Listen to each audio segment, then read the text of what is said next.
Where were you last spring? Asleep. Didn't you read the books? Did you break your hoe? Let me give you 7 key points to the law of sowing and reaping. Let's tick right down through the list of 7, and it'll be break time. 7 points to sowing and reaping. Here's part of the philosophy that really helped me to make some changes in life direction. Number 1, the law of sowing and reaping is negative. That's number 1, which simply means if you sow bad, you reap bad. Now, this is kind of 3rd grade, but it doesn't hurt to go over the basics. If you plant thistle seeds, you don't get pumpkins. Honest, no use looking for pumpkins.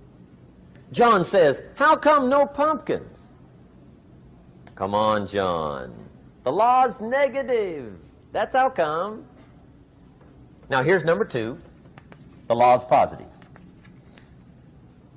which simply means if you sow good, you reap good. If you plant pumpkin seeds, you don't get thistles.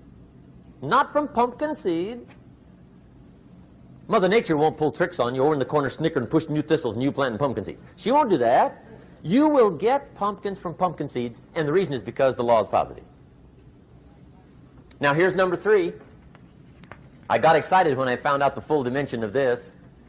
See, you do not reap what you sow, but rather you always reap much more than what you sow. So the 3rd key word is more. You don't get back what you put out. You get back much more than what you put out. And it works both positive and negative. On the negative side, it said, if you sow to the wind, you reap the whirlwind. So you've got to get ready for that, or you will be naive. See, anybody can, whether you will or not. See, that's the question. And here's a good question to ask. We are all buying somebody's plan. The question is, whose? Who's got you talked into doing what you're doing? Who's got you talked into your present plan? See, 10 years from now, you will surely arrive. The question is, where? But see, anybody, if you want to, can go searching for a good plan, pick it, and start working it. And sure enough, as the time passes, as it surely will 5 years from now, 10 years from now, then you'll be winding up wearing what you want to wear, driving what you want to drive, living where you want to live, become what you want to become. But now's the time to fix the next 10 years. And who can? Anybody. Here's number 6. The 6th key to sowing and reaping. This is leveling with you now, as we promised to do. There's one thing better than the truth, and that's the whole truth. And here's part of the whole truth of the law of sowing and reaping. Number 6 is, you could lose. There are times when you just lose, no matter what you do. It's that kind of planet. You reap what you sow, yes, but... What does that mean, yes, but? Well, the farmer plants his crop in the spring, takes care of it all summer, loves his family, works 10, 12 hours a day, 6, 7 days a week, is an honorable man. Come fall, he's got a beautiful crop, and he deserves every bit of it.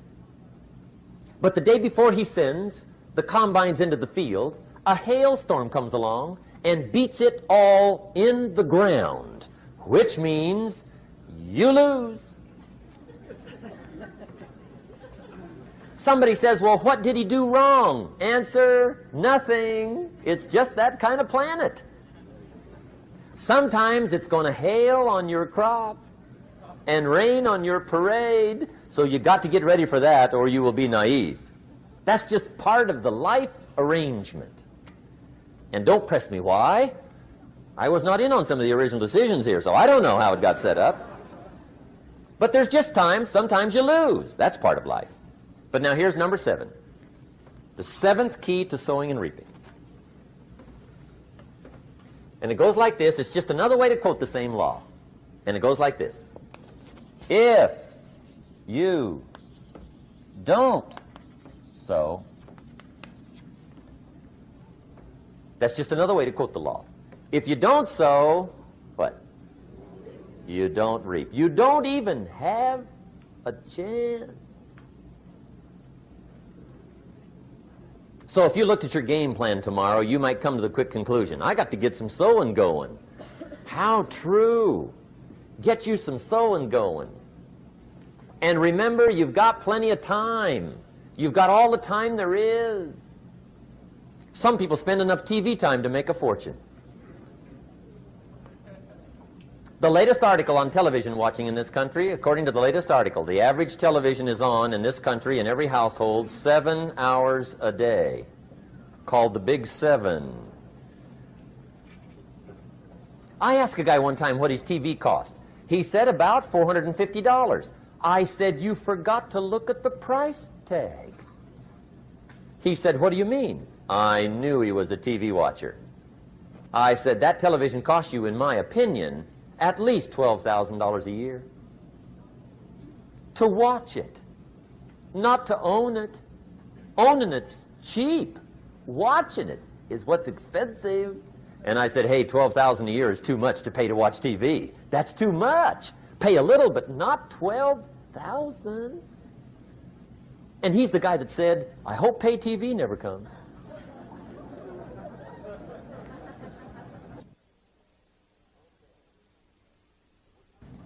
Okay. We're trying to cover an awful lot tonight, I realize that. But my time schedule is such that we just have to sort of give it all to you and let you sort the rest out. I wish we had plenty of time for questions and answers and that whole thing, but our time is just limited. But we are trying to go through an awful lot, I realize that. But looks like everybody's getting it. This is about the note-takingest crowd I've seen in a long time. Incredible. Does anybody have 5 pages yet? Anybody? Oh, fantastic. Incredible. Okay. Maybe you heard the story about the preacher down in Texas, southern part of the country. He was an evangelist back in the horse and buggy days. And he was very good at being an evangelist, and a lot of people used to come and hear him preach. And one day he put up his tent in one of these Texas towns and expected a big crowd as usual, come hear him preach. And he got there, first night of the tent revival, walked in. 7:30, time to start. And to his surprise, the tent was empty. He thought, well, something must be drastically wrong. So he waited till 7:45, nobody showed up. 8 o'clock, zip. Finally, 8:15. One lone cowboy wandered up on his horse, tied his horse up outside, came in, sat down on the front bench, right, waiting for something to happen. The preacher thought, well, at least I better go down and talk to the cowboy. So he walks down, talks to the cowboy, and he says, Cowboy, I'm the preacher. And he said, I don't know what to tell you. Something's gone wrong. He said, this tent was supposed to be full of people. He said, I'm embarrassed. He said, you're the only one that showed up. And he said, I really don't know what to do. And the cowboy said, well, I'm not a preacher, so I really can't tell you what to do. You know, he said, I'm just a cowboy. But he said, I know this, if I went out to feed my cattle and only one showed up, I'd at least feed it. The preacher thought, hey, the cowboy is right. If you've got a good idea to share, you should share it, if there's 1 or 1,000. So he got kind of inspired by this conversation, and he jumped up on the platform and started to preach, as if the tent was full of people, just exploded. And he went for an hour and 15 minutes, just kept rolling. Finally, he quit. And when he finished, he came down off the platform, talked to the cowboy again. Says, well, cowboy, what did you think of my sermon? And the cowboy said, well, I'm not a preacher, so I really can't tell. You know, he said, I'm just a cowboy. But he said, I know this, if I went out to feed my cattle and only one showed up, I'd feed it, but I wouldn't dump the whole load on it.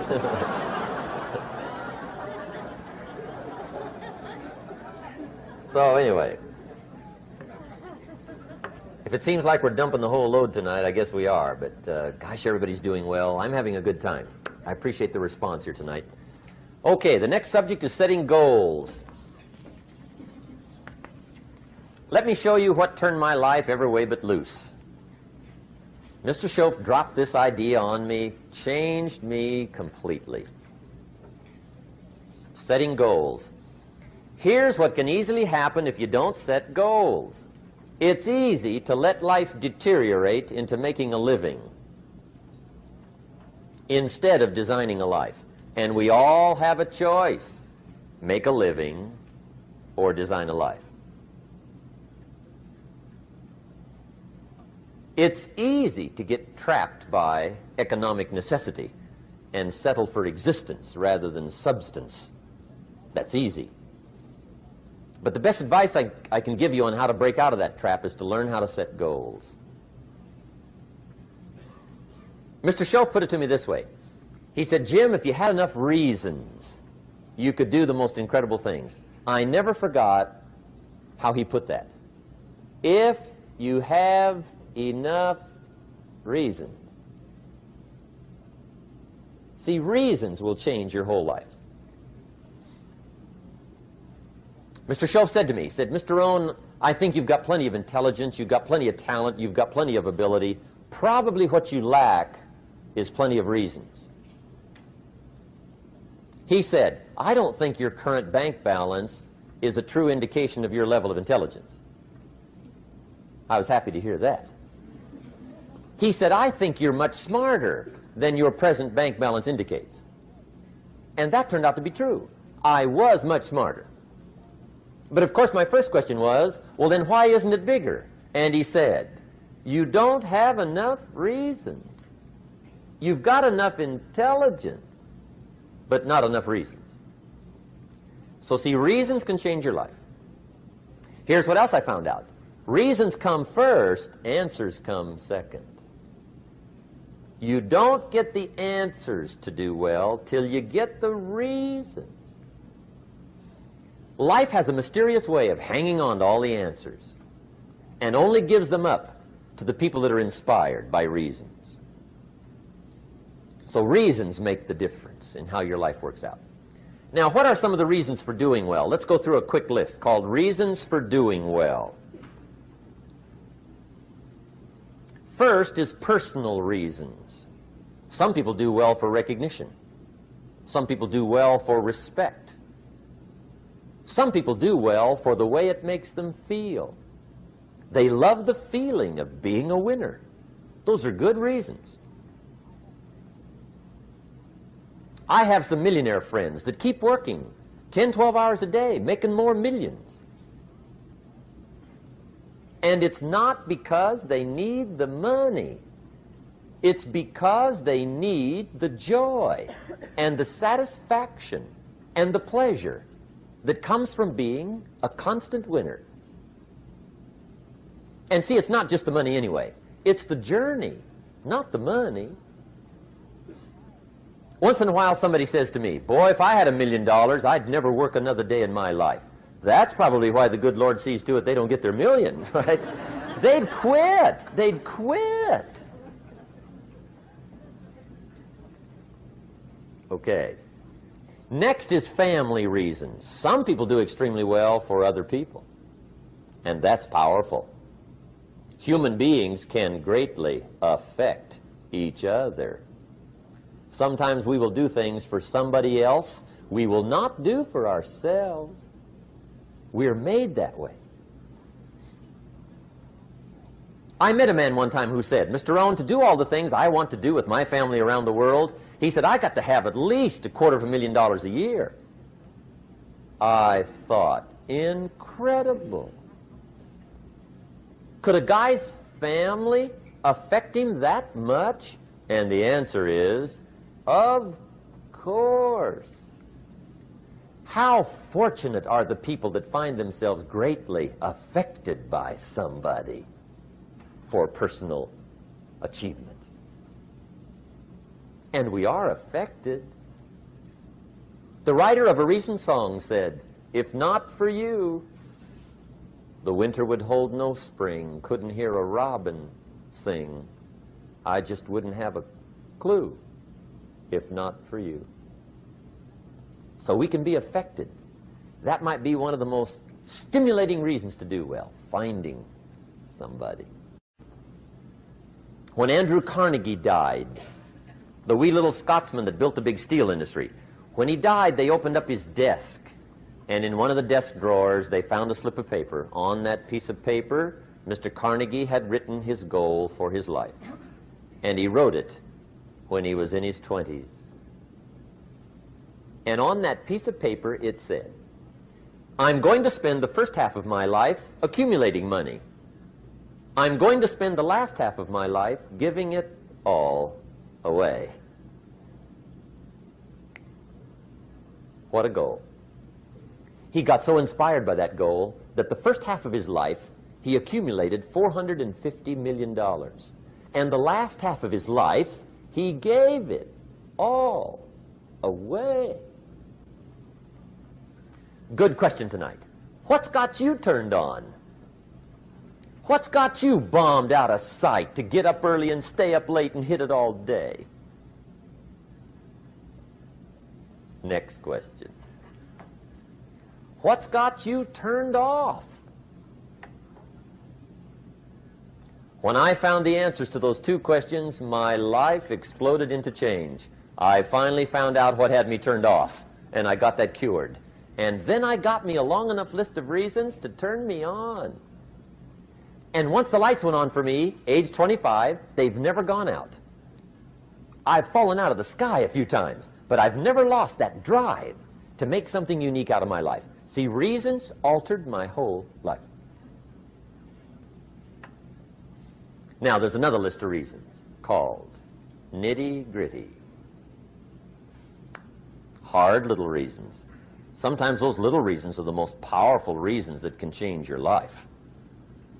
Sometimes it doesn't take much. I now carry several $100s in my money clip. It's only a few $100s, but it was one of those reasons turned my life around. Just before I met Mr. Schoaf, I heard a knock at the door. I go to the door, and there's a little girl standing there about this tall selling Girl Scout cookies.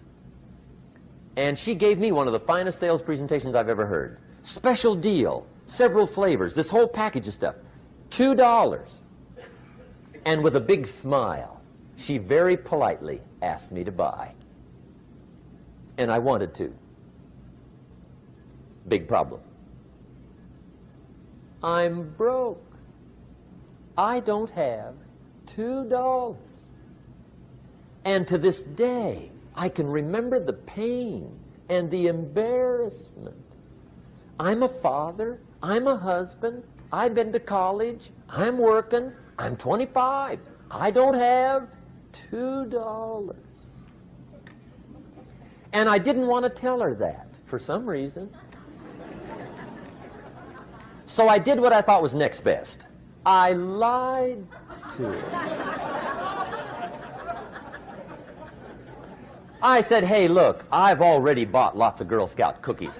I've still got plenty stacked in the house, which was not true.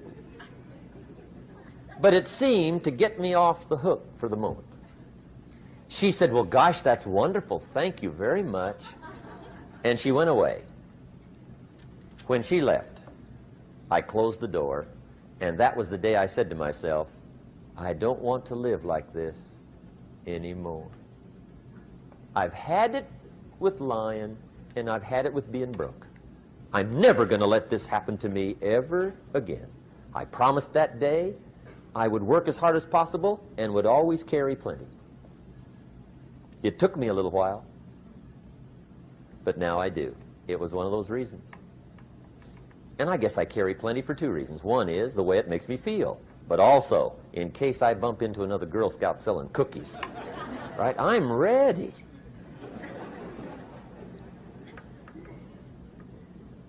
I walked out of the Bank of America one time up in Saratoga, California, where I used to live. Two little girls selling candy right outside the bank. Good place. Some girls' organization they're working for, right? I come walking out of the bank. This first little girl walks up to me. She said, mister, would you like to buy some candy? I said, I probably would.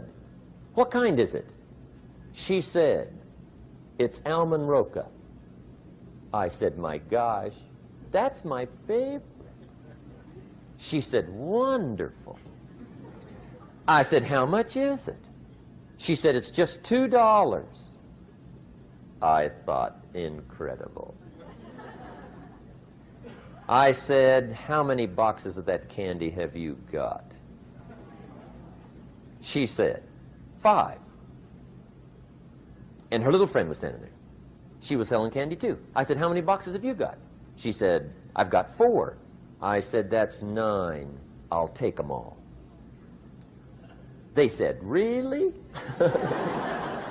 I said, yeah, it's my favorite. I've got some friends. I'll pass them around. They got so excited, put all this candy together. I reached in my pocket, gave them the $18. When I've got the candy and they've got the money, that first little girl looks up at me. She says, Mister, you are really something. How about that? Can you imagine only spending $18 and have somebody look at you in the face and say, you are really something? Now you know why I carry heavy, right? I'm not going to miss anymore. It was just one of those reasons. Helped to change my life. One of my nitty-gritty reasons was budget finance. Budget finance used to grind my soul. Way back in those early days, I had fallen for one of those consolidation loans, where you take all your little hard-to-pay bills, put them into one big impossible-to-pay bill, right?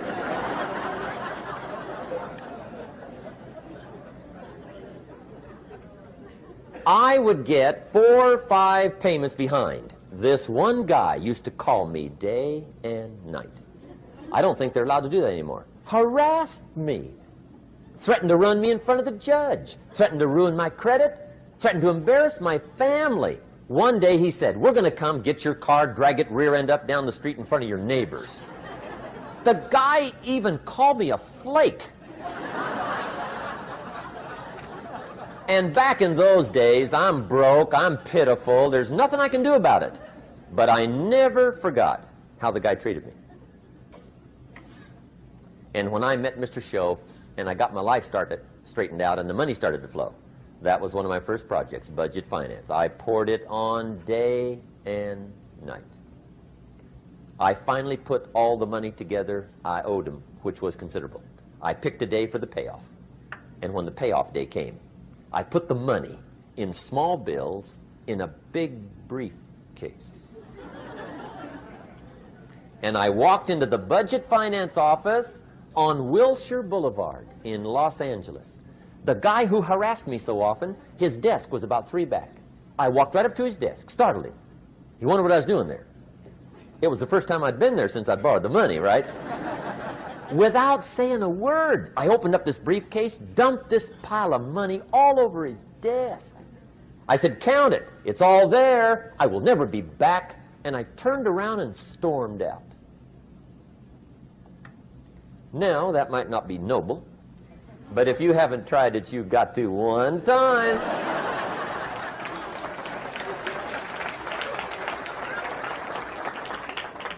It can be the day that turns your life around. All you need is a reason that turns you on. One of my dear friends, Robert Depew, Bobby used to be a school teacher in Lindsay, olive capital of the world. Bobby taught school several years, got a little weary teaching school. One day decided he wanted to get into sales. So without telling anybody, he just up and quit his job teaching school and jumped into sales. When he did, his brother made fun of him, laughed at him, put him down, said Robert's lost his mind. Had a good job teaching school, now he thinks he's a salesman. He's going to go down the drain, lose everything. Just put him down something fierce. Bobby said, the way my brother acted when I got into sales, he said that made me so mad, I decided to get rich. And my question for you tonight is, Is it possible to get that mad? Of course. Wealth is not a matter of intelligence. It's a matter of inspiration. Today, Robert happens to be one of my millionaire friends. Bobby's rich.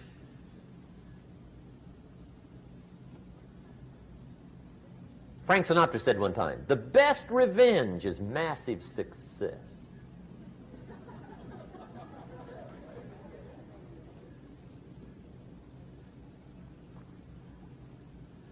Hey, get you a long enough list of reasons so that after tonight you never lack for inspiration.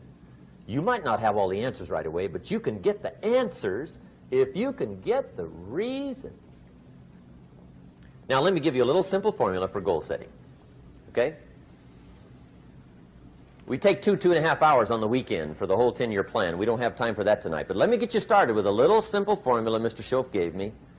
And maybe this will be helpful. First of all, I've divided goals into 2 parts. First is long range. Long-range goals. That's your dreams. Your dreams for the next 3, 5, 10, 20, 30, 40 years. Actually, the rest of your life. Your dreams. You've got to keep dreaming. Ronald Reagan, president, said to the joint session of Congress a few weeks ago, the Republic is a dream.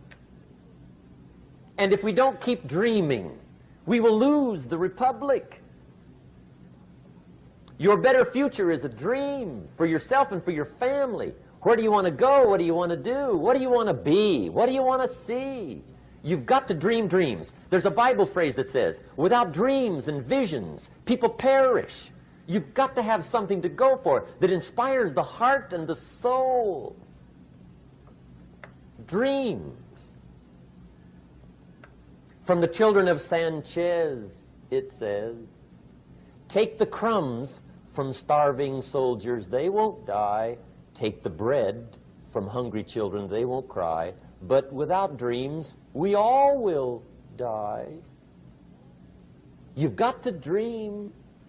Don't lose your dreams for yourself, for your future, for your family.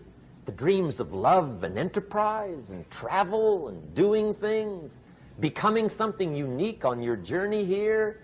Don't lose your dreams. Do some dreaming. That's long-range goals. You've got to have those. So that's number 1. Here's the second part of goals, short range. Short-range goals. That's your goals for tomorrow, this week, this month, this year, the immediate future. We call these confidence builders. Because if you set up something short-range, go for it, get it, latch onto it, work hard, accomplish it. That starts building your strong feelings to go for your dreams. Now, I've divided goals into 3 categories. Here they are. Number 1 is economic. That's your goals for money, income, business, profits, production. Economics. Make sure you've got your economics well planned. Economics plays a major role in everybody's life. Economics is major, which means it ought to be meticulously well planned for tomorrow, this week, this month, this year, long range. What if you asked somebody tomorrow if you could see their meticulously well planned list of economic goals? What would they probably say? They say, you some kind of a nut? You must be weird. Hey, I found out what success is. Success is doing what the failures won't do. Make sure you've got your economics well planned. It'll put you in the top 5%. One of the key little subjects we talk about on the weekend is the 7 fundamentals for wealth and happiness. And that's one of them, well-planned economics. It's a fundamental if you want to do well. Join the top 5%. Anybody in this room can join the top 5%, if you will. Okay. Now here's the second category of goals, things. Make a list of the things you want. And on my list of things, now I put everything. Little things as well as major things. Doesn't matter how small it is, it goes on my list. I used to just put major things, cars, homes. I don't do that anymore. I now load my list with everything. Everything. And the reason is, part of the fun of having a list is checking it off. That's it. Boy, at the end of the day, if you can go, got it, got it, got it, got it, got it, got it, whatever it is, right? You get into the habit. So load up your list, the things you want. Now, when you check off something major, celebrate. That's an important point to make. Celebrate your achievements. Live it up. Have a party when you reach something you've worked for a while. See, we all grow from two experiences. One is called the pain of losing. The other one is called the joy of winning. We need both of them. Amplify them as much as you can, which also means make losing painful. If you set up something, fooled around, didn't get it, put it on yourself. On the other side, if you did get it, congratulate yourself. Self-congratulations is a sign of maturity. Seeking congratulations is a sign of immaturity. But hey, winning and losing, see, that's what it's all about. That's the name of the game. Now, some people lead such mediocre lives, at the end of the day, they don't know whether they're winning or losing. They got no clue. Guy's just going through the day with his fingers crossed. There's a better way. Okay, here's the third category of goals, personal development. Put those goals together. Personal development goals. That's your goals to be stronger, more decisive, be a speaker, be a leader, learn a language, all kinds of skills. Okay? The whole weekend seminar was designed to improve all your skills so that you walk away more skillful. And that's what you want, the personal development skills. That's what attracts, that's what brings good things to your life, the person you become more skillful. Now, this is quite a package to work on. Economics, things, personal development. For tomorrow, this week, this month, this year, long range. Okay? That'll get you started. Now, here's the simple formula for setting goals. It goes like this. A, work on your goals.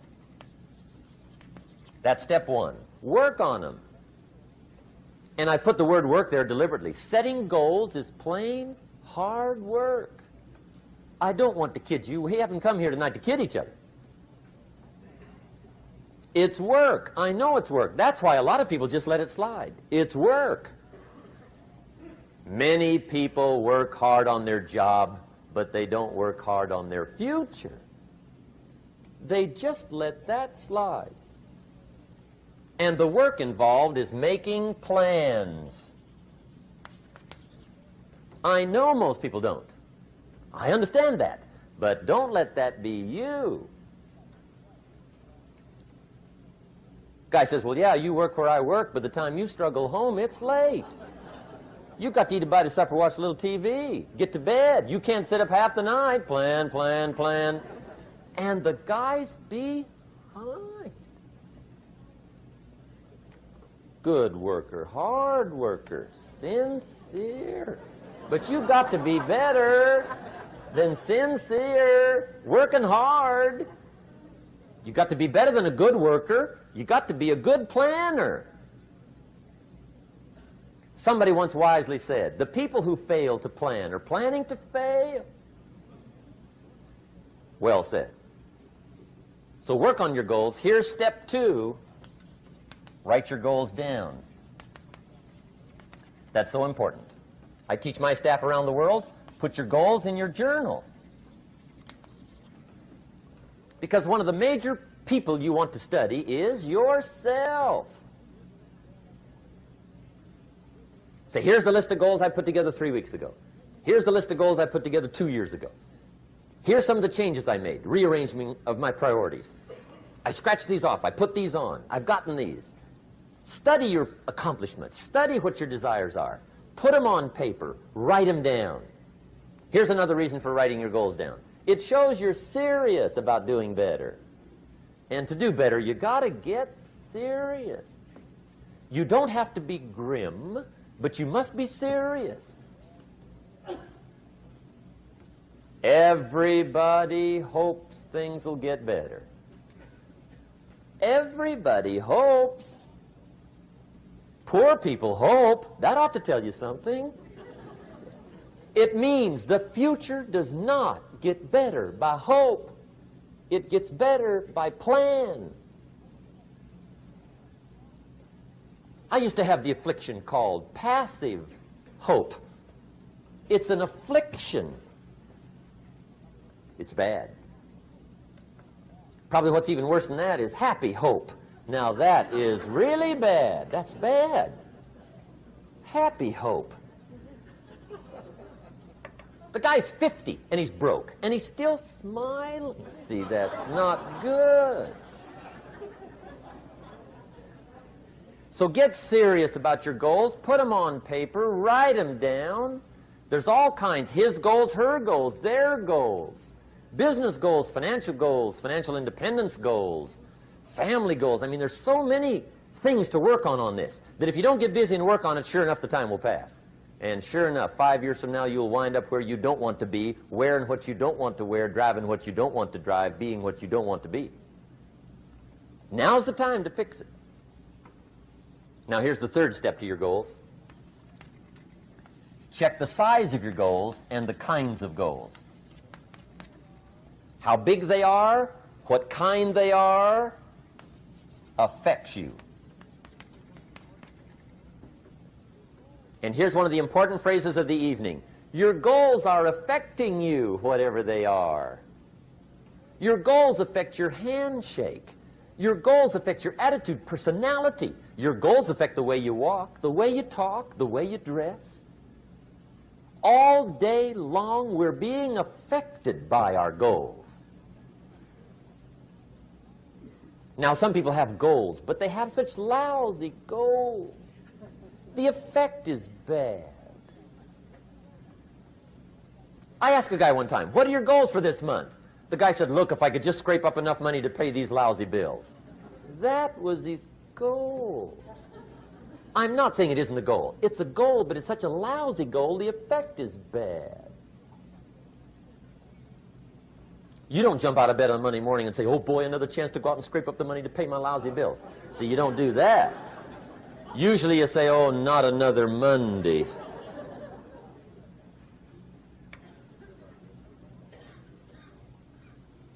And some people have so given up on life, they have joined the thank God it's Friday club. How sad. Surely those are the same people, when life is over for them, will say, thank God it's over. Let me give you a Bible philosophy that teaches how to get whatever you want. That's the title of the next set of notes. How to get whatever you want. From the Bible. Now again, I'm an amateur when it comes to the Bible. I'm not a pro. But this I can quote, and I think that'll be sufficient. How to get whatever you want. Here's what it says if you're ready. It says, ask,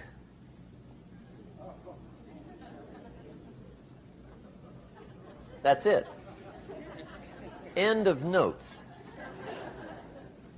Ask. If there's one art in life to learn extremely well, that's got to be one of them. The art of asking. What does ask mean? Ask means, what do you want? And the formula is staggering. It says ask and what? A guy ought to look into that.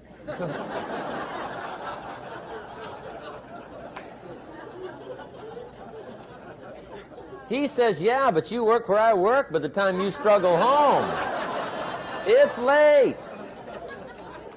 You got to eat a bite of supper, watch a little TV, get to bed. You can't sit up half the night. Ask, ask, ask. And the guys behind. See, you've got to be better than a good worker. You've got to be a good asker. Now, let me give you 3 key points on asking and receiving. This can do it. Number 1, asking is the beginning of receiving. Asking starts a unique process. mental and emotional. I don't even know how it works. All I know is it works. It's like pushing a button and all this machinery starts working. I don't know how. It just works. There's a lot of things you don't need to know how. Just work them. Some people are always studying the roots. Others are picking the fruit. I mean, it depends on what end of it you want in on. Asking is the beginning of receiving, so start the process. Here's number 2. Receiving is not the problem. Receiving is automatic. Now, if that's true, receiving is not the problem, what's the problem? Failure to ask might be one of your major problems. I don't know. Check it out. The guy says, oh, now I see it. I got up last year and hit it every day, but there's not a scrap of paper with my goals on it. Good worker, poor asker. So you got to change that. Here's number 3. Receiving is like the ocean. There's plenty, especially in California. It's like an ocean here.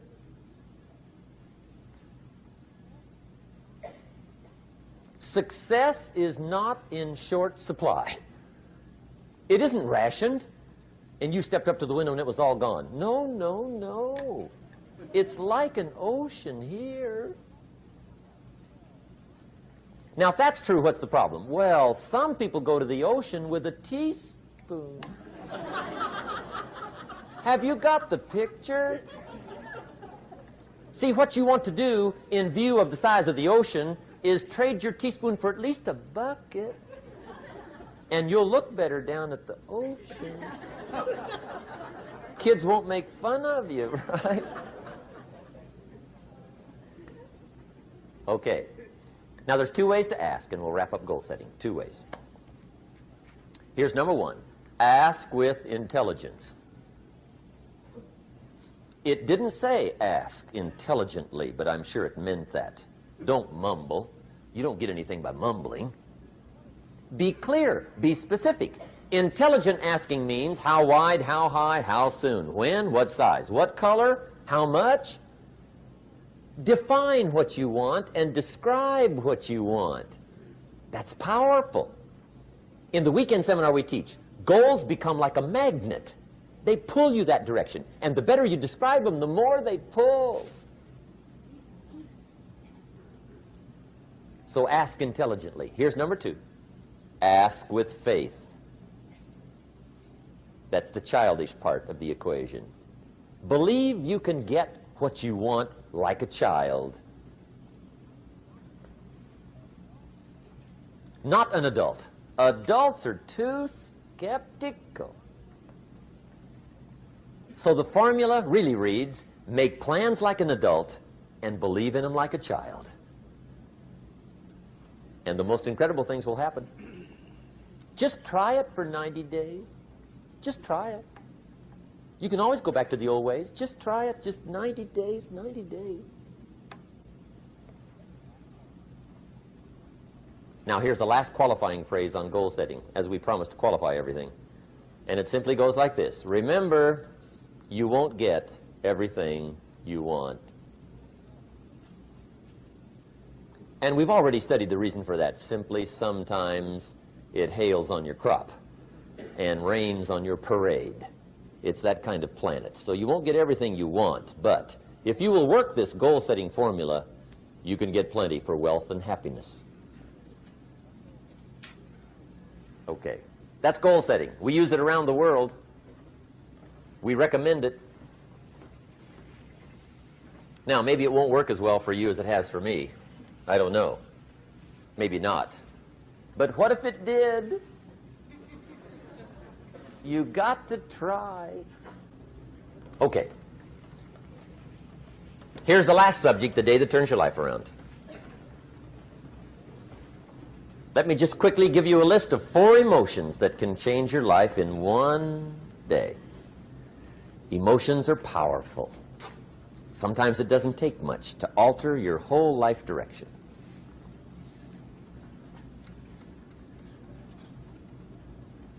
Okay, here they are. Number one, disgust. Powerful emotion. Disgust says, I have had it. See, that could be the day. The day you can say, I've had it.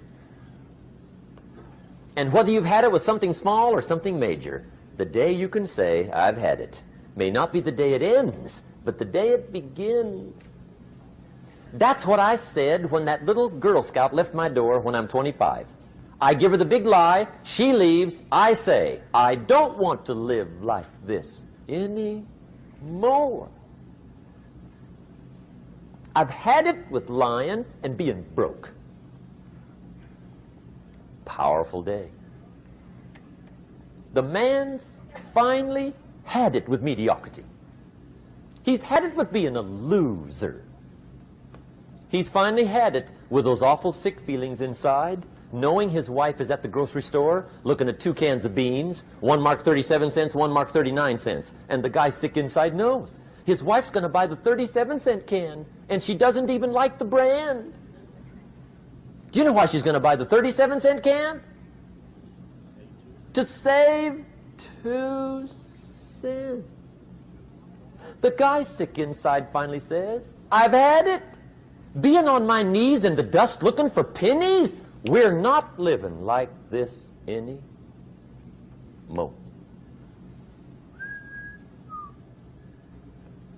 Could be the day that turns your life around. The day you can say, I've had it. He walks into his closet and rips everything in it to shreds and says, I've worn this embarrassing stuff for the last time. And not only will I never wear it again, no one else will ever wear it again. Commit an act that says, I've had it. Powerful. Here's the next one, decision. And decision-making is powerful, and it's emotional. That's those knots in the pit of your stomach, right? Waking up in the middle of the night in a cold sweat, trying to decide. We sometimes call it inner civil war. What shall I do? Well, for progress, you must decide. The best advice I can give you came from a wealthy friend of mine who said, if it's easy, do it easy. If it's hard, do it hard. Just get it done. If you went home tonight and in the next few days cleaned up a whole list of decisions, that might furnish enough inspiration for the next 10 years. I found this out many times after you've decided. Getting on with it is easier than deciding. Sometimes decision is the toughest part. Here's the next emotion, desire, wanting to bad enough. And I don't know how to tell you to want to. That's something you've got to come up with. There's 2 things I know about desire. Number 1, it comes from inside, not outside. You don't send off for it. Number 2, I know desire can be triggered by something. Who knows what it might be? Sometimes desire waits and sleeps for something to happen. Maybe it's a book, maybe it's a song, maybe it's a sermon, maybe it's a lecture, a seminar, maybe it's the conversation of a friend, a happening, an event. Who knows? The best advice I can give you is what I give my staff. It goes like this: welcome every human experience. You never know which one is going to turn it all on. Even the bad experiences. Sometimes from the bitterest experience comes the greatest awakening. So let down the barriers, take down the walls. The same wall that keeps out disappointment keeps out happiness. Let life touch you. Don't let it kill you, but let it touch you. Here's the last one. This one's powerful. Resolve. Resolve says, I will. 2 of the most powerful words in the language. I will. Benjamin Disraeli once said, "Nothing can resist a human will that will stake even its existence on the extent of its purpose." Shortly put, I'll do it or die. See, that's powerful. That could be the day that turns your life around. The world has a strange way of stepping aside when somebody says, "I'll do it or die." The man says, "I will climb the mountain. They've told me it's too high, it's too far, it's too rocky, it's too difficult, it's never been done before, but it's my mountain, I will climb it. Pretty soon you'll see me waving from the top, or dead on the side, because I ain't coming back."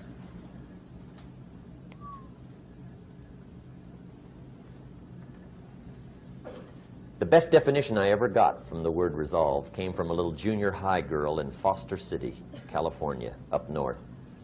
I'm talking to the junior high kids one day. I love to ask kids definitions. They come up with beauties. I got to the word resolve and I asked, "Who can tell me what resolve means?" And I got several hands, and they were all pretty good, but the last one was the best. Little girl, about 3 rows back, held up her hand. She said, Mr. Rohn, I think I know what resolve means." I said, "Darling, what do you think it means?" She said, "I think it means promising yourself you will never give up." I said, "That's it. Webster, stand aside. That is the definition. Promise yourself you will never give up." I asked the kids, how long should a baby try to learn how to walk? How long? How long would you give your average baby before you shut him off? How long? See, any mother in the world would say, "You're crazy. My baby's going to keep trying until it learns how to walk." What a magic formula. Now let me show you what triggers all emotions into activity that brings results. And results is the name of the game. Here it is. Action. Finally, you must do something about how you feel. Jesus, the master teacher, said, "Don't just be listeners, be doers." The world admires the doers. Whatever it takes to get you to try harder, read more, set your goals, and go for it. Here's the next attitude disease. Overcaution. Some people never will have much. They're too cautious. Now, you can also be too reckless, but you can also be too cautious. This is called the timid approach to life. And my caution was always the risk. Risk used to drive me right up the wall. I used to say, what if this happens? It's called the language of the poor. What if this happens? And on top of that, if this was to happen, look at the fix I'd be in. I better not try. I could always ace myself out.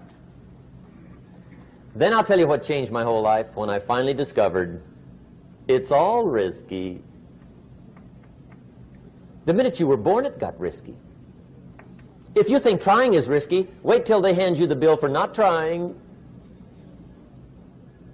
If you think investing is risky, wait till you get the tab for not investing. See, it's all risky. Getting married is risky. Having children is risky. Going into business is risky. Investing your money is risky. It's all risky. I'll tell you how risky life is. You're not going to get out alive. That's risky. The Englishman says, well, if that's the way it's going to work out, let's give it a go. Right, that's what it's for. Give it a go. Somebody says, yeah, but I'm looking for safety and security. Fine, then huddle in a corner. We'll cover you with a sheet, bring you 3 meals a day. And we'll protect you, feed you, look after you, care for you. We won't let anything happen to you. And you'll probably live to be 100. The guy said, well, yeah, I'd live to be 100. But what a way to live. Right. What a way to live, safe and secure. Don't ask for security. Ask for adventure. Better to live 30 years full of adventure than 100 years safe in the corner. And see, it's not important how long you live. What's important is how you live. Here's the next attitude disease. We're almost through with this motley list. In fact, we're almost through. Hang on. The next one is pessimism. Pessimism, the deadly disease of always looking on the bad side, the problem side, the difficult side, checking all the reasons why it can't be done. The poor pessimist leads an ugly life. He doesn't try to figure out what's right. He tries to figure out what's wrong. He doesn't look for virtue. He looks for faults. And when he finds them, he's delighted. How ugly. This is the poor guy who looks through the window, doesn't see the sunset. He sees the specks on the window.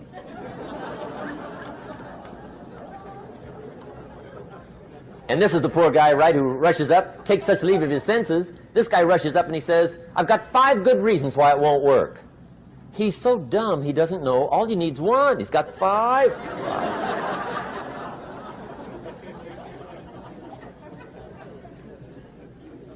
To the pessimist, the glass is always half empty. To the optimist, the glass is half full. Why would the same measure affect people 2 different ways? Answer, it all depends on how you look at it. Our lives are mostly affected by the way we think things are, not the way they are. The way we think they are affects us most. There's a subject we don't have time to get into tonight called better thinking habits. One of the major things Shove taught me when I met him, he said, poor thinking habits keeps most people poor. Not poor working habits. Most people work hard, but they don't think hard. And Shove taught me that the mind is like a factory, a mental factory. And whatever you think about all day long pours ingredients into this mental factory. And that's what builds the economic, social, financial fabric of your life. He quoted me a Bible phrase that says, as you think, so you become. How awesome. When he talked about poor thinking habits, he had me. I used to start the day reading the morning newspaper. I mean, you can believe that or not. I'd get a cup of coffee and read the paper. I'd load up on wars and riots and murders and stabbings and killings and bank robberies and muggings and car wrecks and tragedies. I'd even read the back pages. I seem to like that stuff for some weird reason. I'd load up on all that, and then I'd start the day. You can imagine the kind of days I used to have. You walk around on your financial knees. They call you economic peewee.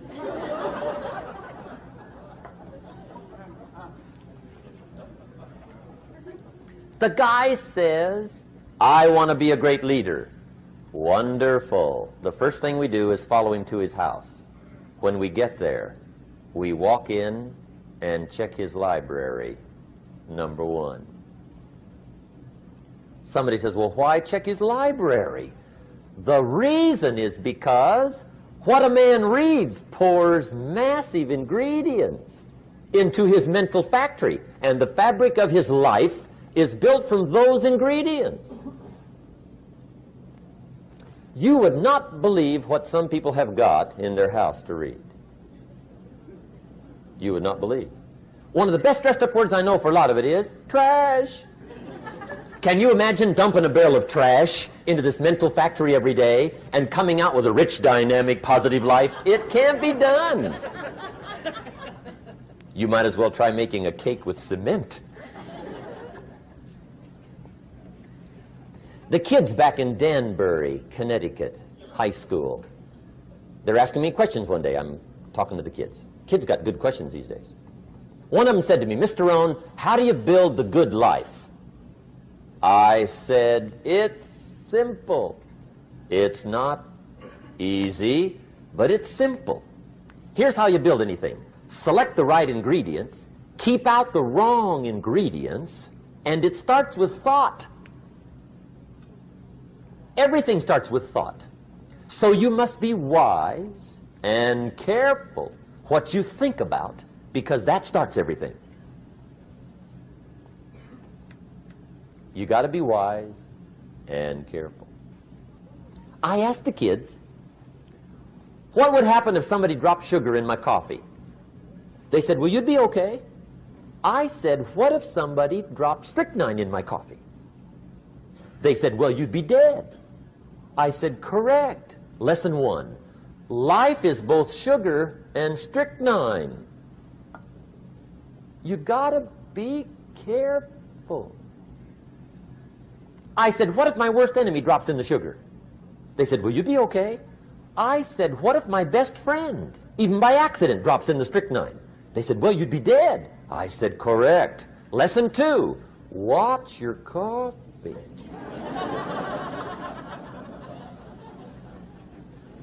You got to be careful. See, it doesn't matter who hands you the bad stuff. It doesn't matter where you get the bad stuff. It'll still do its damage on your bank account, wherever you get it. Mr. Schoaf gave me one of the greatest phrases when I first met him when he said, Jim, every day stand guard at the door of your mind. How important. Stand guard at the door of your mind. And you decide what goes into your mental factory. Don't let anybody just dump anything they want to in your mental factory, because you've got to live with the results. Okay, here's the last disease, and we're through with this list. In fact, we're almost through. Hang on. The last subject is very brief. The last disease, but this one is deadly. Engage in this one, indulge in it even slightly, and you might as well forget the future, because it's going to forget you. Complaining, crying, whining, griping, a Bible word called murmuring. See, that'll ace your future. Spend 5 minutes complaining, and you have wasted 5. And you may have begun what's known as economic cancer of the bone. Surely they will soon haul you off into a financial desert and there let you choke on the dust of your own regret.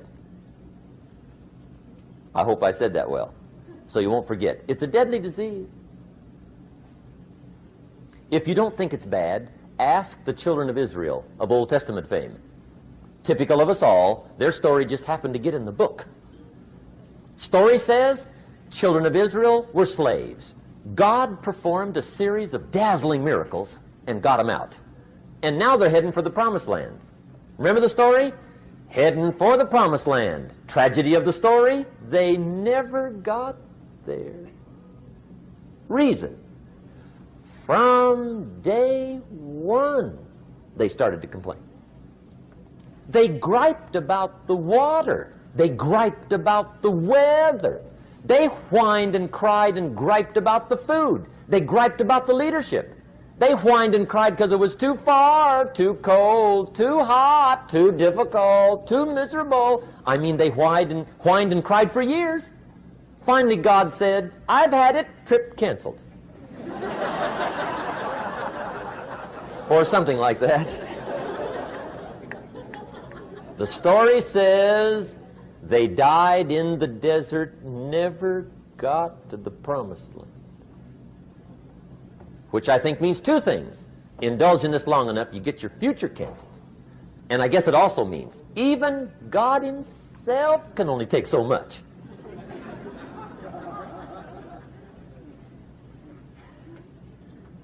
Okay. Just be on the lookout of the things that can destroy all the good you start. The war is on. And this evening, tomorrow, mentally, personally, socially, economically, you got to make sure you're winning the war. And this is part of it.